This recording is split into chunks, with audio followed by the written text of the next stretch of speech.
വിവിധ ആവശ്യങ്ങൾ ഉന്നയിച്ച് കഴിഞ്ഞ 36 ദിവസമായി സമരം നടത്തുന്ന ആശാപ്രവർത്തകർ ഇന്ന് സെക്രട്ടേറിയറ്റ് ഉപരോധിക്കാൻ ഒരുങ്ങുകയാണ്. 7000-ഓളം ആശാപ്രവർത്തകർ സമരത്തിൽ പങ്കെടുക്കുമെന്ന് ഭാരവാഹികൾ അറിയിച്ചു. രാവിലെ മുതൽ വൈകിട്ട് വരെ ഉദ്യോഗസ്ഥരെയും ജീവനക്കാരെയും സെക്രട്ടേറിയറ്റിലേക്ക് കടക്കാൻ അനുവദിക്കാതെയായിരിക്കും ഉപരോധം. ഇതിനിടെ ഇതേ ദിവസം തന്നെ സർക്കാർ ആശമാർക്കായി ഏകദിന പരിശീലന പരിപാടി സംഘടിപ്പിച്ചിട്ടുണ്ട്. വി അരുൺ വിവരങ്ങളുമായി. അരുൺ, സമരത്തിന്റെ ഒരു രണ്ടാം ഘട്ടം ഒരു മാസം തികഞ്ഞപ്പോൾ ആശമാർ പ്രഖ്യാപിച്ചിരുന്നു. അതിന്റെ ഭാഗമായിട്ടാണ് ഇന്നിപ്പോൾ സെക്രട്ടേറിയറ്റ് വളയൽ സമരത്തിലേക്ക് അവർ കടക്കുന്നത്. എങ്ങനെയാണ് ഈ പ്രതിഷേധ പരിപാടി അവർ സംഘടിപ്പിച്ചിരിക്കുന്നത്? ഇതിനെ ചെറുക്കാൻ സർക്കാർ ഇന്നൊരു പരിശീലന പരിപാടിയും സംഘടിപ്പിച്ചിട്ടുണ്ടല്ലോ. എന്താണ് അതിന്റെ വിവരങ്ങൾ?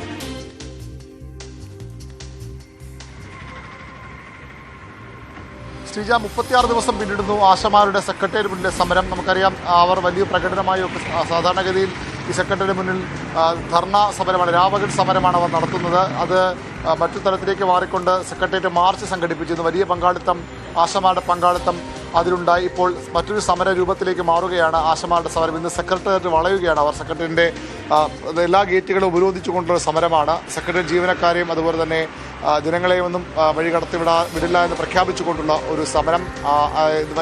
9 മണിയോടുകൂടി സെക്രട്ടറി ജീവനക്കാർ തുടങ്ങും. ആ സമയത്ത് അവരെ തടയുമെന്ന മുന്നറിയിപ്പാണ് സമരക്കാർ നൽകുന്നത്. നമുക്കറിയാം, സെക്രട്ടേറിയറ്റിൻ്റെ സമര ഗേറ്റ് മുന്നിലാണ് സമരമെങ്കിലും മറ്റ് കൺട്രോൾമെൻറ്റ് ഗേറ്റും മറ്റ് 2 ഗേറ്റുകൾ കൂടിയുണ്ട്. അവിടെയും സമരക്കാർ എത്തുന്നത് തടയാൻ പോലീസ് അവിടെ ഇന്നലെ വൈകിട്ടോടുകൂടി തന്നെ ബാരിക്കേഡൊക്കെ സ്ഥാപിച്ചിരുന്നു. വലിയ പോലീസ് സന്നാഹം സാധാരണഗതിയിൽ ഉണ്ടാകുന്നതിനേക്കാൾ വലിയ സന്നാഹം ഈ സമരപ്പന്തലിലുണ്ട്. എങ്ങനെയാണ് ഈ സമരത്തിൻ്റെ രീതി? എങ്ങനെയാണെന്ന് സമരം എല്ലാവരോടും ഇവിടെ എത്തിച്ചേരാൻ ഞങ്ങൾ പറഞ്ഞിട്ടുണ്ട്. രാവിലെ 10 മണിക്ക് മുമ്പായിട്ട് ഈ ഗേറ്റുകൾ 3 ഗേറ്റുകൾ 4 ഗേറ്റുകളും ബ്ലോക്ക് ചെയ്യണം. അങ്ങനൊന്നും തീരുമാനിച്ചിട്ടില്ല. സെക്രട്ടേറിയറ്റ് ഗേറ്റ് തന്നെ സമരം. അതെ, ജീവനക്കാരെയും തടയുന്നില്ല. എല്ലാവരും വരട്ടെ, അപ്പം അതിനനുസരിച്ച് ചെയ്യും.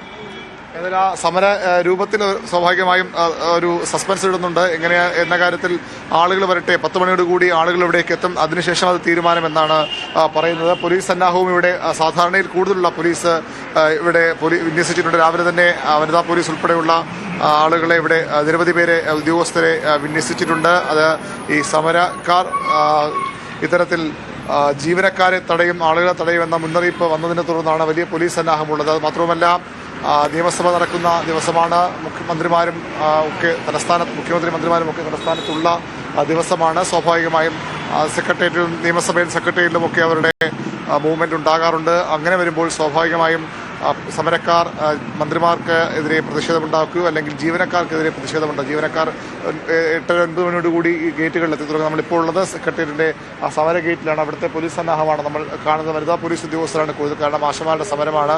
അതുകൊണ്ട് തന്നെ വനിതാ പോലീസ് ഉദ്യോഗസ്ഥരാണ് ഇവിടെ കൂടുതൽ ഉള്ളത്. മറ്റു ഗേറ്റുകളിലും പോലീസ് സുരക്ഷ ശക്തമാക്കിയിട്ടുണ്ട്. ഇന്നലെ വൈകിട്ടോടുകൂടി തന്നെ പ്രസ് ക്ലബ് ഭാഗത്തും അതുപോലെ തന്നെ YMCA ഗേറ്റിലുമൊക്കെ പോലീസ് ബാരിക്കേഡ് ഉപയോഗിച്ച് ബാരിക്കേഡുകൾ വച്ചിരുന്നു. അത് കൂടുതൽ ആളുകൾ അവിടേക്ക് സംഘടിച്ചെത്താതിരിക്കാനാണ്, കൂടുതൽ ആളുകൾ അവിടേക്ക് സംഘടിച്ചെത്തുന്ന തടയാനാണ് അങ്ങനെ ബാരിക്കേഡുകൾ സ്ഥാപിച്ചത്. ഏതായാലും എത്രത്തോളം ആളുകൾ ഉണ്ടാകും, 7000-ഓളം ആളുകൾ ഉണ്ടാകുമെന്നൊക്കെ സമരക്കാർ ഇതിനകം പറയുന്നുണ്ട്. പക്ഷേ അത്രയും ആളുകൾ മതിയാകുമോ സെക്രട്ടേറിയറ്റിൻ്റെ 3 ഗേറ്റുകളും ഉപരോധിക്കാൻ? കൺട്രോൾമെൻറ്റ് ഗേറ്റ് സാധാരണഗതിയിൽ സമരസമയത്തും തുറന്നിടാറുണ്ട്. അവിടെ മുഖ്യമന്ത്രിക്കും മന്ത്രിമാർക്കും സഞ്ചാരത്തിന് വേണ്ടി ആ ഗേറ്റ് ഉപരോധിക്കാൻ ആരും അനുവദിക്കാറില്ല. അതുകൊണ്ടാണ് സെക്രട്ടറി അനക്സിൻ്റെ ഭാഗത്തും അതുപോലെ തന്നെ ഈ നോർത്ത് ഗേറ്റിൻ്റെ കൺട്രോൾമെൻറ്റ് സ്റ്റേഷന് മുമ്പുള്ള ഭാഗത്തും ബാരിക്കേഡ് വെച്ച് തടയുന്നത്. അതുവഴിയുള്ള ഗതാഗതവുമൊക്കെ പോലീസ് നിരോധിക്കും ഈ സമരം ശക്തമായി കഴിഞ്ഞാൽ. അങ്ങനെ ഒരു ഗേറ്റ് മുഖ്യമന്ത്രിക്കും മന്ത്രിമാർക്കും യഥേഷ്ടം സഞ്ചരിക്കാൻ വേണ്ടി തുറന്നിടും. സോളാർ സമരകാലത്ത് പോലും ആ രീതിയിലായിരുന്നു. അതുകൊണ്ട് തന്നെ ആ ഗേറ്റിൽ ഇവിടെ മുഖ്യമന്ത്രി മന്ത്രിമാർക്കുമൊക്കെ പോകാൻ കഴിയും. ജീവനക്കാർ കടന്നു പോകുന്ന പ്രധാന ഗേറ്റാണ് ഈ നോർത്ത് ഗേറ്റ്. ഇന്ന് പക്ഷേ ഇതുവഴി ജീവനക്കാർക്ക് പ്രവേശനം ഉണ്ടാകില്ല. ഈ ഗേറ്റ് പൂർണ്ണമായും ഇപ്പോൾ ബ്ലോക്ക് ചെയ്ത് കഴിഞ്ഞു. പ്രസ് ക്ലബ് ഭാഗത്തും ബാരിക്കേഡ് സ്ഥാപിച്ചിട്ടുണ്ട്. വലിയ രീതിയിലുള്ള പോലീസ് സന്നാഹം, പ്രത്യേകിച്ചും വനിതാ പോലീസിൻ്റെ ഒരു സാന്നിധ്യമാണ് നമ്മൾ കാണേണ്ടത്. സമരം ഏത് രീതിയിൽ വേണമെന്ന് ഇപ്പോൾ തീരുമാനിച്ചിട്ടില്ല എന്നൊരു മറുപടിയാണ് സംഘടനയുടെ പ്രസിഡന്റ് ബിന്ദു അല്പസമയം മുമ്പ് നമ്മോട് സംസാരിക്കുമ്പോൾ പറഞ്ഞത്. ആളുകൾ എത്താൻ പറഞ്ഞിട്ടുണ്ട്. 10 മണിയോടുകൂടി ആളുകൾ എത്തട്ടെ, അപ്പോൾ തീരുമാനിക്കാം എന്നൊരു പ്രതികരണമാണ് അവരിൽ നിന്ന് ഉണ്ടായത്. ഇപ്പോൾ നമ്മൾ കുറച്ചു മുമ്പ് കണ്ടത് പത്തനംതിട്ട അടക്കം കാറുകളിൽ ആളുകൾ ഇവിടേക്ക് എത്തുന്നുണ്ട്. സർക്കാർ ഈ സമരത്തെ പൊളിക്കാൻ ആദ്യഘട്ടം മുതൽ ശ്രമം നടത്തുന്നത് വസ്തുതയാണ്.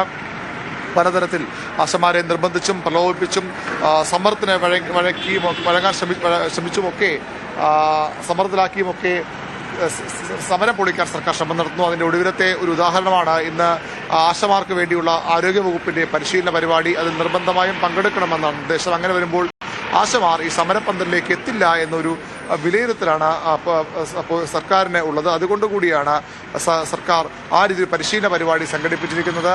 പക്ഷേ ആ പരിശീലന പരിപാടി മറികടന്നുകൊണ്ടും സമരക്കാർ ഇവിടേക്ക് എത്തുമെന്നാണ് ആശമാർ അവകാശപ്പെടുന്നത്. 400-450 സമരക്കാർ മാത്രമാണ് ഈ ആശാശ്രമത്തിൽ. നമുക്ക് ഈ ഗേറ്റിന്റെ ഭാഗം ഇവിടേക്ക് സാധാരണഗതിയിൽ ഇത്രയധികം പോലീസ് സംവിധാനം ഉണ്ടാകുന്നതല്ല. പക്ഷേ ഇന്ന് വലിയ രീതിയിലുള്ള പോലീസ് സന്നാഹമുണ്ട് ഈ ഗേറ്റിലൊക്കെ, സമര ഗേറ്റിലൊക്കെ. അത് കൂടുതൽ പോലീസുകാർ ഇനിയും എത്തിയേക്കാം. ഇപ്പോൾ വനിതാ പോലീസുകളുടെ സാന്നിധ്യമാണ് കൂടുതൽ ഉള്ളത്. പക്ഷേ കൂടുതൽ പുരുഷ പോലീസ് അടക്കം ഇവിടെ എത്താനുള്ള സാധ്യതയും തള്ളിക്കളയാനാകില്ല.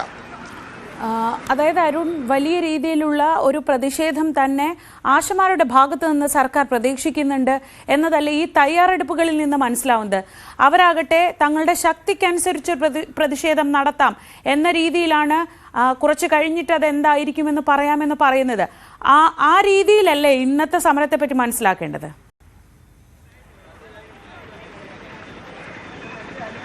തീർച്ചയായിട്ടും ആശമാരുടെ സമരം സാധാരണയിൽ നിന്ന് കൂടുതൽ ആളുകൾ ഇവിടേക്ക് എത്തും. അത് സാധാരണഗതിയിൽ 100-200 ആളുകൾ വന്നു പോവുകയും അത് 10-50 ആളുകൾ ഇവിടെ ഇരുന്ന് സമരം ചെയ്യുകയുമാണ് അവരുടെ പതിവ്.